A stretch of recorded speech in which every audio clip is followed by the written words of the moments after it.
Welcome back to Tales from the Trails, and I'm here with one of my favorite people, Bruce Donald. And Bruce, it is good to see you, and I hear there's some really great things going on with the East Coast Greenway. Let's start from the 30,000 foot view from Canada to Key West. We've got some great projects going on throughout the East Coast Greenway, and then you've got a whole bunch of projects that you're working on. But from the East Coast Greenway perspective, where are the more exciting projects going on right now? Well, I would say, first of all, from Key West to Calais, Maine, 3,000 miles. As of last year, we went over 1,000 miles complete. Awesome. So 35%, in fact. Yep. And that equates to a very substantial amount of money over the last number of years. We figure it'll take about $3 billion more to complete the entire East Coast Greenway. Okay. So 450 communities, a bunch of cities, as you know. Yep. And interestingly, we're starting to now see some of the harder projects getting looked at very seriously. Right. So something I'm working on right now is called the Essex Hudson Connector, which is Jersey City, almost exactly west, going toward Newark. Okay. About 13 miles needs to be purchased from the railroad. Right. An abandoned railroad line. Okay. The 6th Street embankment. We like abandoned railroad lines. Yes, indeed. We're standing next to one right now. Yeah, I was going to say, it's right in back of us. So we love those. Yeah. Right? Okay. Anytime you can get a right-of-way in the public domain, we love that. Okay. It's going to be a lot of money to build it, but it is in literally the most heavily popularized parts of the country. Yeah. And so really hard to do. So this is right outside of New York City. Outside of New York City, right across the river. Okay. And then here in Connecticut, I've got 12 projects right now. Okay. Totaling $43 million. Yep. Three towns, one city, right here on the Farmington Canal Heritage Trail. And so that's New Haven. Okay. That's the last piece of Southington and the 3 phases of Plainville, and then the Canal Heritage Trail will be complete in Connecticut. Awesome. So get us from New Haven, bringing this down to the Farmington Valley, bringing this down to, this project, particularly that one piece from New Haven to Hartford that we're so close to having that completed. What does that look like? Bring us through Plainville and then bring us through Simsbury, the Farmington Valley, get us to Hartford, get us to the capital city. Okay, so going north to south, on the Farmington Canal Heritage Trail, Plainville, of course, is considered to be the last gap. Plainville 1, which is from the Southington Town Line to Norton Park, is at 50% design right now and is scheduled to go to bid as early as next year. Yep. Okay. It needs to go through permitting and all that stuff, of course. But and then Southington, the last piece of Southington, Phase 3, is in permitting now. Hopefully, we'll go to bid later this year for construction next year. Yeah. That includes a large bridge over the Pequannock River. Okay. And New Haven has gone to bid twice. The bids have always been too high. Right. For those of you who know anything about that project, it's been 15 years in the making. That is basically Yale University down to the shore. Right. So that'll get us to what will be mile 0 of this trail. That's right. That's behind us. So that'll be the ocean, basically, the Long Island Sound. Yep. What's that called? It's the boathouse, New Haven Boathouse? The New Haven Boathouse is right there. Yeah. Okay. Yeah, it's Long Wharf. Right. Gotcha. Yeah, it's Long Wharf. And so this trail, which kind of doubles as the Farmington Canal Heritage Trail and the East Coast Greenway, but down there at Long Wharf, it'll be, as they say in Key West, mile 0 of this trail. Yep. So that's right. So then get us now through Simsbury into Hartford. How do we, what's going on with that? So, there's been a delay for the last number of years trying to get from Route 315 down to Curtis Park. That was always considered to be phase one of Terrafill, which, as you all know, is eastern. So electric cars are coming. That'll be quieter. That wasn't electric. Trust me. That was not electric. No, it was not. Sorry about that, folks. It has been delayed. I urge the town to pick that up again and try to move that forward. What's going to be phase one is, in fact, the center of Terrafill along Route 189 to the start of Bloomfield 1, which was completed 2 years ago. Right. And that's huge because that's a very nasty place. We knew a cyclist who died there. Yep. An ugly place to ride your bike. So when that's done, we need to find the money and the will within the town to design the last part, which is the center of Terrafill. Yep. That is not designed. There's not even a plan for it. Okay. So has the town talked to you, or has anybody approached you in terms of getting that figured out? That's let's just say what it is. It's through Governor's Bridge. Sure. Right. And interestingly enough, I was at Bike Seller on Saturday, and somebody says, I'm from Governor's Bridge, and I hear that there's a bike trail potentially coming through Governor's Bridge. And he said, bring it on. Yeah. Oh yeah, I think the days of Hazel Meadow craziness, I think, are long gone. Yeah, and he goes, there's a number of my neighbors that are very supportive of it. Oh yeah. And so bring it on. Yeah. So, and by the way, there's going to be money around. Right. To build these things. All the stimulus money and there's stimulus money, there's TAP money, there's Connecticut recreational trails money, there's all sorts of stuff going on. In fact, phase 2 of Terrafill is in fact LOTSIP money. Okay. Which is a Connecticut state program. Okay. Yeah, I know. But there's lots of money to build these things. But we just have to get it moving. Right. And then so once Simsbury gets that figured out, hopefully that'll be shovel-ready projects, because that's what gets funded. Right. Then we're going the 2 sections that are already done in south. Bloomfield, then due south. So now south. Get us through Bloomfield. So Bloomfield to the University of Hartford. Yep. Okay. Which is on the West Hartford line. Yep. And then basically across, almost directly east in Hartford. Okay. We're not quite sure where that's going yet. Okay. It could be along the Trout Brook. Right. It could be maybe somewhere else, but here's the good news. It looks like the Capital Region Council of Governments is going to get a whopping big amount of money from Connecticut DOT to do a design study for all the remaining gaps. Right. Bloomfield, Hartford, and East Hartford across the river. Okay.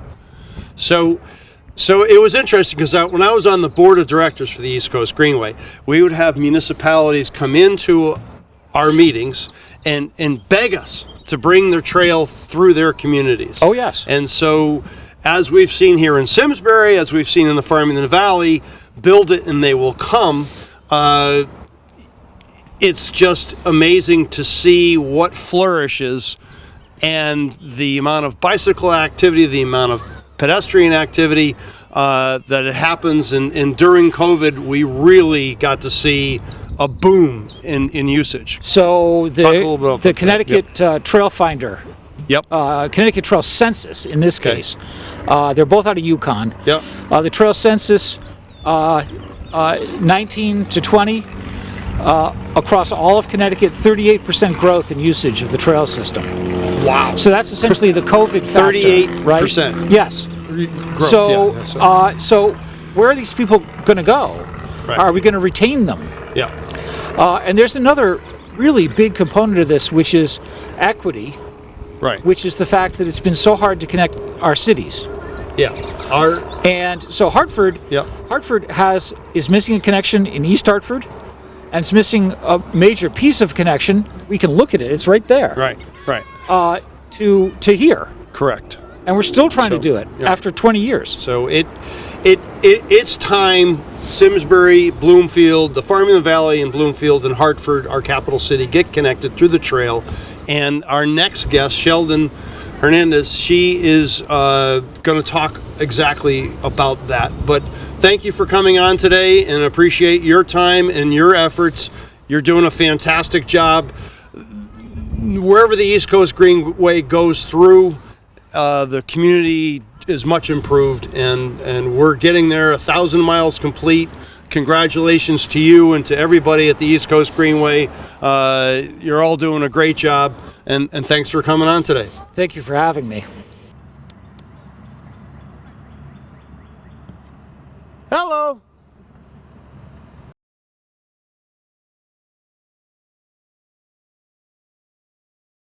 So welcome back to Tales from the Trails. I'm your host, Steve Mitchell, and I am here with Sheldon Hernandez. All right. So it is a beautiful day in April. Gorgeous, yes. And as you might be noting, that this show was shot in different seasons of the year, but 'tis the season to start talking about the trail going over to Bloomfield, from Simsbury to Bloomfield. Wonderful. There's a lot of discussion about the trails being equal for everyone. Yes. And in our neighbors to the east, Bloomfield, yes, they should have the trail. Absolutely. And tell us a little bit about what you love about the trail here in the Farming Valley, and what benefits the people of Bloomfield might have from becoming a bike-friendly community and having the trail in their town. Absolutely. And Stephen, thanks for letting me talk about this. You said the key word, community. Trails, bike trails cause communities to come together, to connect. It's important for the environment. It's important to have a green footprint, and it allows the community to have something in common that they can do that's not based on anything like their economics or any of their diversity. It brings people together. Okay. Also really good for the property value and for your health. Off camera, you were talking, when we were at the horse rescue, you were talking about the stats of women of color and being able to have exercise. Talk a little bit more about that. Yes. Well, with the pandemic, it's sort of lifted the rug on a lot of social economic problems in the communities of color.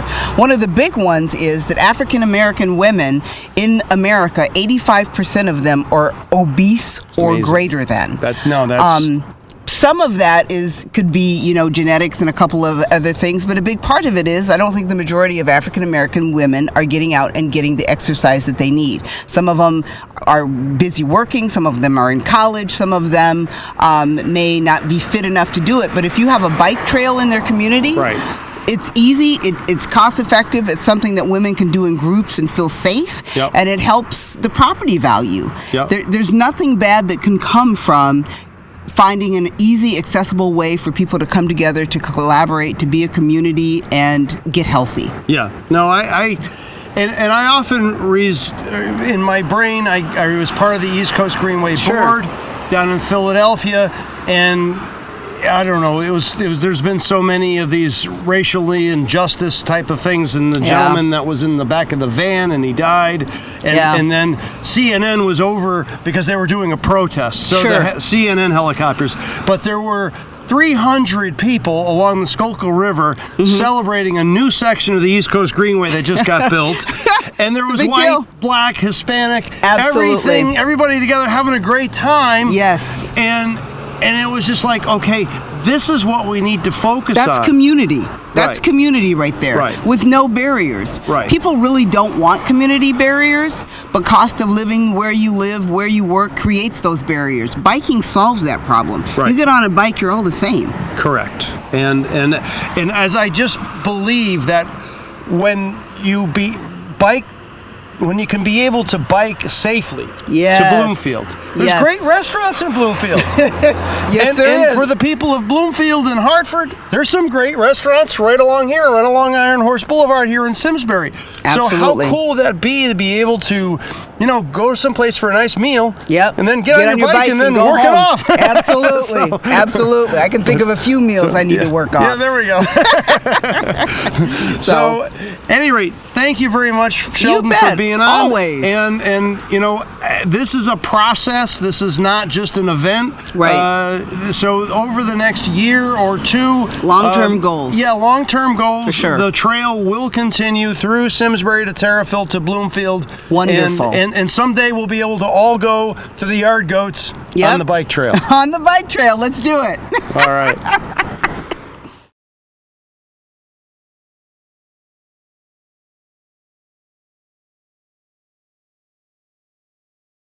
Because most people are not familiar with the Ct Trail Census, please explain to us, what is it? What are you guys up to? Yeah, thanks, Steve. Yeah. The Ct Trail Census is a research project which is managed by UConn, but it has a lot of UConn Extension, but has a lot of other partners. And the main goal is to get a picture of who and how trails are being used across the state. And not just a snapshot. This is a project now that's been going for 3.5 years, so it's a really in-depth picture of how trails are being used.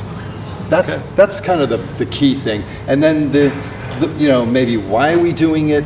It's really to understand, to help that research data helps us understand what kinds of trails are needed in the state, trail design, maybe trail linkages, things like that, but also to understand the economic and health and community impacts of trails themselves. Why trails are good and what kinds of benefits they bring. How are you finding out about this data? What's your methods of procuring all this data that you're? Yeah, that's a great question. Yeah, Ryan, so I do you can want take to it. So jump we have in? two main methods. So one is we have counters. That's our infrared counters. So basically it acts as a beam on the trail. We have 20 sites across the state. So whenever someone passes by this counter, it counts them. So that way we get an idea of how many people are using the trails at that spot. We used to kind of get an idea of an entire trail system as well. We also have surveys. Previously we had people just hand people a paper survey to take, but due to COVID and everything else, we now have a QR code survey. We have posters on the trails and also lawn signs. So people can just scan their phone, take the survey right there. So we've collected about 3,000 surveys in total, and this year so far we have almost 700 through the QR codes, which is amazing because we usually collect 1,000 a year, so we're making great progress with that. So those are our two main modes of collecting this data. Yeah, So, what are some of the sample questions on the survey? So we ask people, it's ranging from, what zip code are you coming from? That's some very interesting data to see just how far people come from, and whether it's just, a town like Bowling, you get people coming all across Connecticut. We had a case in Thompson, people are coming from all the way from Boston too.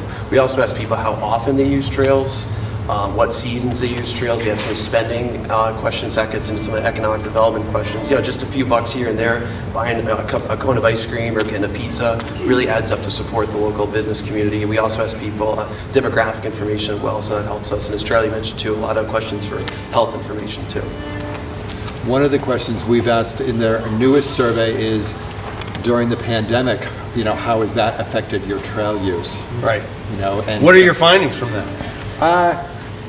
It's interesting. Some people, I think about 25% so far are saying they're using trails more. Some people are about the same, and then some a little less. So we are. What I see in that is that, and based on our other experience and research, is that the pandemic has encouraged people who may not have used trails very much at all to really start to explore and get out there and see them as a great way to get outside, get some exercise, and be with people, but in a safe way. Right. So, what are some of your findings in terms of any surprises? Yes, I mean, when I started working on this project with Ryan and the rest of the team in September, I thought of it's an interesting study, and I had a lot of background in trails and things like that, and I thought, well, this would just be great to get a picture. But then when the pandemic hit, it really increased the interest in it, because we could see a marked change.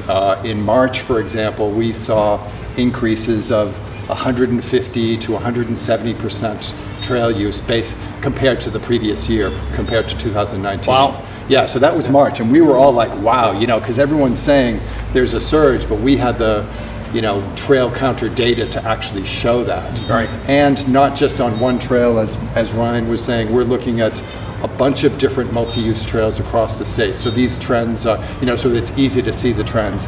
Then in April and May, we found that it wasn't, I would say, a surge, but it was like a sustained increase. So from that range of 100% to 175% use, we got down to more like between 50 and 100%, still increase from the previous year.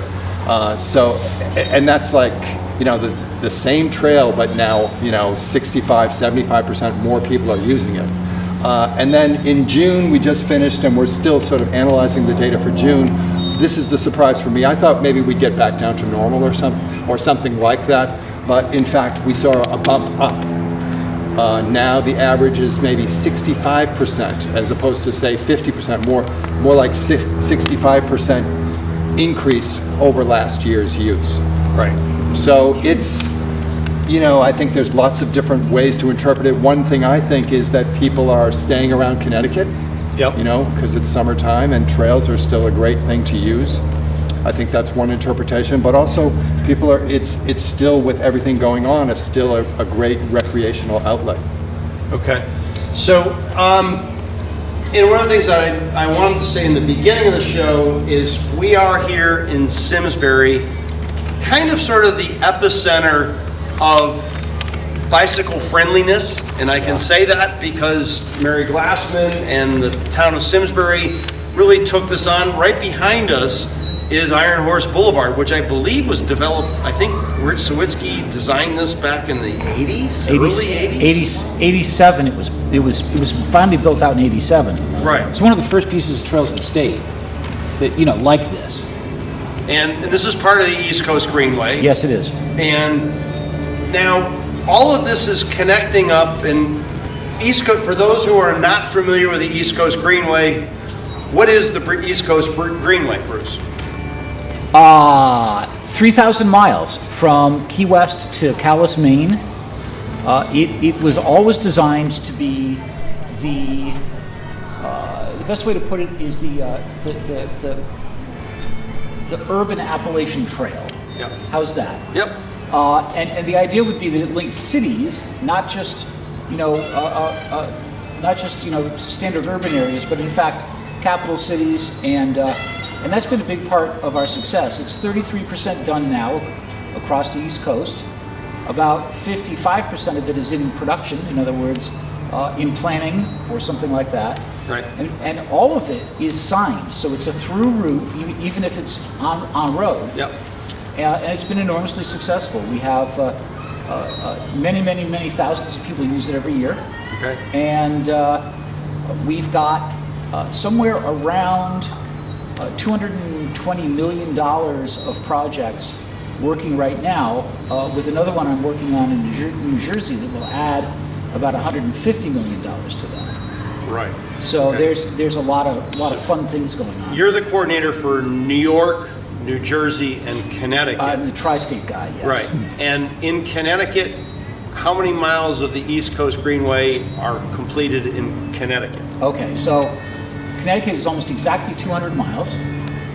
There is almost exactly 105 miles done, and another 23 miles in production. In other words, that is 14 different funded projects across the state. Yep. That would add to this and create Connecticut as one of the top finished states at 62%.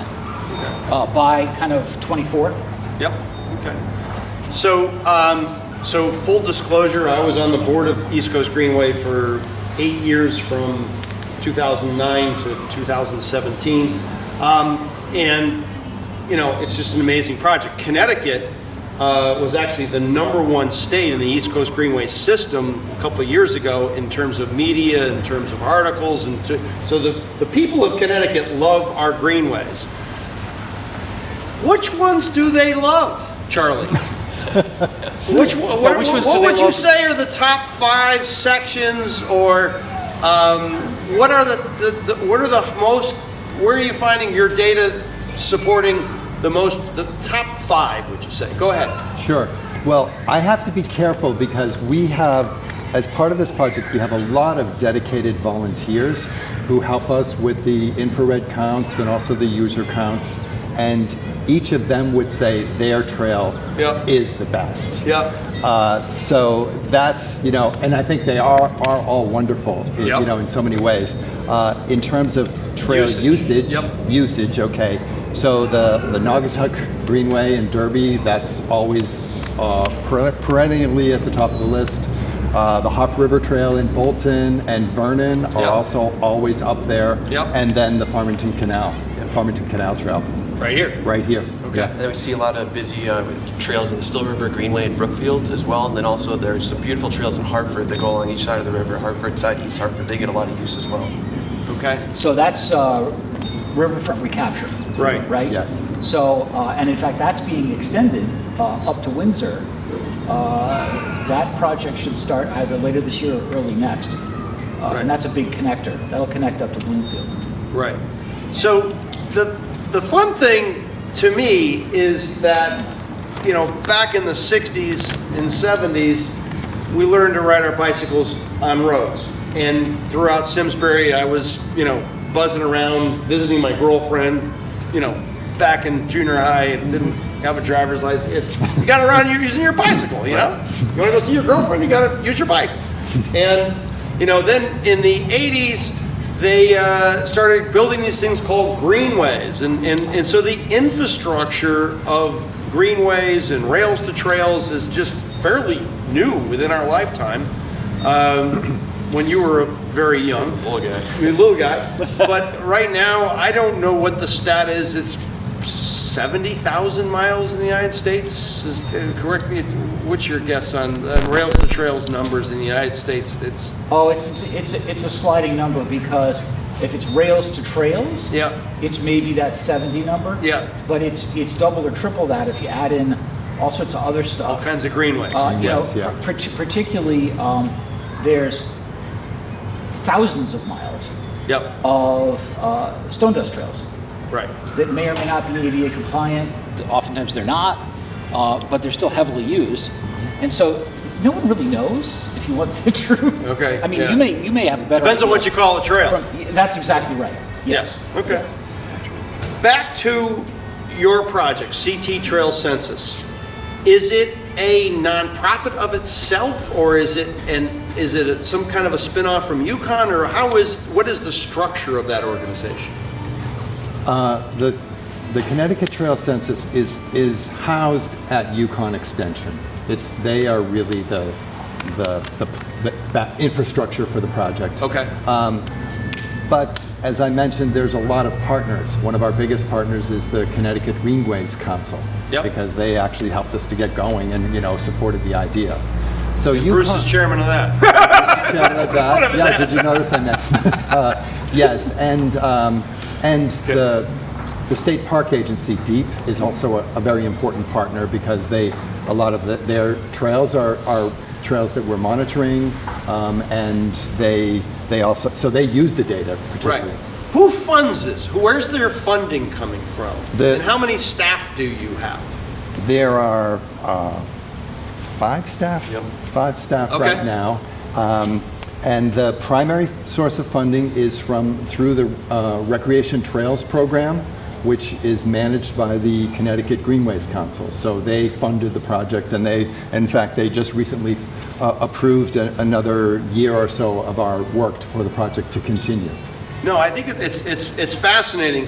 A lot of people don't even know what's in their own backyard, and that's one exciting project. We're going to have the Ct Trail Finder, where it's going to be a web-based application. We're going to be able to see all these trails. So I think it will help to get people out there and find that attachment to it. Because once I've had some friends that they didn't even know, took them out for a bike ride, now they love it. So I think that's a great way to just have that first experience, because that can make a lifetime trail user. I got friends, family, all fall in that category. Tell us about Ct Trail Finder. That's fairly new, isn't it? So that's going to be, you can check out you go online too, if you're watching on Facebook Live too, the main Trail Finder, which is a great web-based application which has all these trails, whether it's hiking trails, biking trails across their state. So we're going to replicate that in Connecticut, and that'll be coming, I think we're planning to launch next June 2021 to be in time for National Trails Day. So that's a really exciting project we're looking forward to.